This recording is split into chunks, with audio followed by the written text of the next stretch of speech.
Okay, this is our final video on the Sunseeker MFT261 multifunction tool 4-in-1 versus the Ryobi expanded RY253SS. Today we're going to look at the pole saw. So what you're going to need is your blade, your chain, your scrinch, your actual pole saw attachment, and your power head. I'm going to show you how to assemble this, and then we're going to cut a few limbs with the Sunseeker and the Ryobi, and we're going to see which one seems to work the best. And then we're going to conclude the video with my opinion on what's the better value, which is the better unit, so on and so forth. So let's go ahead and get this going, guys. Okay, let's try to put our chain on and our bar. You're going to need your scrinch, your chain, and your bar. Obviously, we'll take our nut off. Set that aside. What I like to do is, this is your tensioner right here. I like to screw mine all the way down to where there's just a few threads left at the end. So that piece is right there, so it gives you a little extra play in your chain. And it looks like this arrow is pointing in that direction, so the chain should be turning in a counterclockwise orientation. So you want to make sure your teeth are facing the correct way, or else you won't cut anything. So the sharp end of your tooth should be facing in that direction, and that's the sharp end. Okay, so we'll put it around our sprocket. Make sure it doesn't get bound up in there. Make sure it goes in the sprocket and it kind of turns freely like that. Okay, now these teeth on the bottom of the chain have to fit in between there. So I give myself a lot of play with this. I just want to make sure that the chain gets out to the end of the bar like that. Just gives me enough room to start railing the teeth. Making sure they go on the rail correctly. It's not always the easiest process. There we go.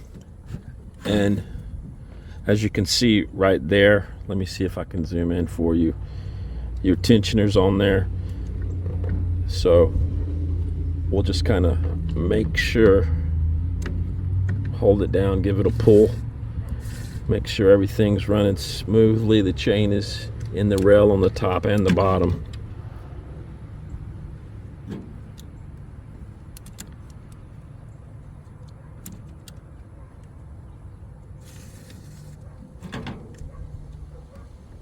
I feel pretty good about that.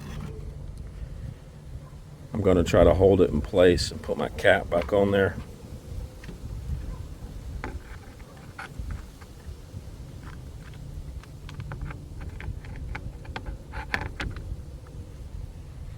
And put my nut back on there. Just to hold it in place like that. And then I'm going to use my scrinch to go ahead and tighten up the tensioner, which is right there. Once you get it on there, and I'll be honest, this thing's finicky. I mean, with the adjusting the tension, there's a couple things I want to show you. You want to make sure that you do have a little play in there. You know, it should spin kind of freely like this.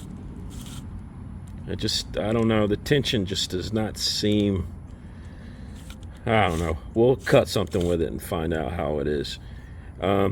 This is how you adjust. You just pull that out, and then you can adjust the direction of the head. Can you go up with it? It only goes in one direction. It only goes one way. And make sure you put some bar oil in here because you want to make sure that everything's lubricated, especially your chain. I am not happy with this at all. I am not. I mean, I don't know if the sprocket is not. I don't know. Let's attach it to the power head, do some cutting, and reserve our judgment for then.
They both cut really good. Hey, they work. They work really well. I had a little issue with the Wild Badger pole saw. It wanted to get bound up in some trees, but you know, I was cutting them at the very, you know, base of the limb, which is kind of a no-no. And but other than that, they both work. They both work well. I've got a Hart pole saw on the end of this Ryobi I think I'm gonna swap that out with the Sunseeker and go with that configuration. So now we gotta figure out which one would I buy again. And there's no question it would be the Sunseeker. I like the power. I like the way it's constructed. It's got an aluminum housing over the clutch drum, and it just feels like it's built a lot better than the Ryobi. It's a little bit heavier, and I think I understand why. It's because it's constructed a little bit better. I like the shaft. It just feels a lot more strong. It feels stronger. I mean, what more can I say? I like the Ryobi because it's light, and it's only 25 cc's, but it does the job really well. For commercial use, I wouldn't use the Ryobi, but I might take a chance on using the Sunseeker for commercial use. But the biggest factor of all in my decision for the Sunseeker is the fact that when I bought this thing, which was 2 weeks ago, September, just say 10th, it was $185. It came with the trimmer, it came with the pole saw, it came with the hedge trimmer, and it came with a brush blade. And 3 days later I went back to look, and it was $216. So they'd gone up 32 bucks. If you buy the Ryobi, I think the Ryobi's probably $180 just for the Ryobi and your string trimmer. And then you got to buy your implements, your pole saw, your hedge trimmer, and those things are running between what, like 80 and 100, maybe more. I haven't looked. I mean, I bought this thing 2 years ago, and the pole saw was I think 80 bucks then. So you know how things are price wise for everything now. So definitely go with the Sunseeker. It's a good product. I feel like it's overbuilt, the power head is, and I like it. It's a little bit heavier. I think the Ryobi would be better, just for around the house, little simple things like weed eating, and the pole saw is really good. But yeah, guys, we're at the end. I hope you guys stuck it out to go through the review with me. It was 4 videos. I just didn't feel like I could cram it all into one. Probably could have, but I didn't want to. It's a lot of stress doing all that. But all right, I appreciate y'all for watching, and I will see you on the next video. Until then, be safe, everybody, and may God bless you. And I want to add one last thing, guys. Make sure that you empty your oil reservoir, your bar oil reservoir. Put that back in your container, or else you're gonna have bar oil all over your shop floor, and you're gonna be like, what's happening here? This thing's broken. It's not. It's a automatic oiler, so it's just leaking oil. So make sure you put that oil back in your container when you're done. All right, see you guys next time. Bye.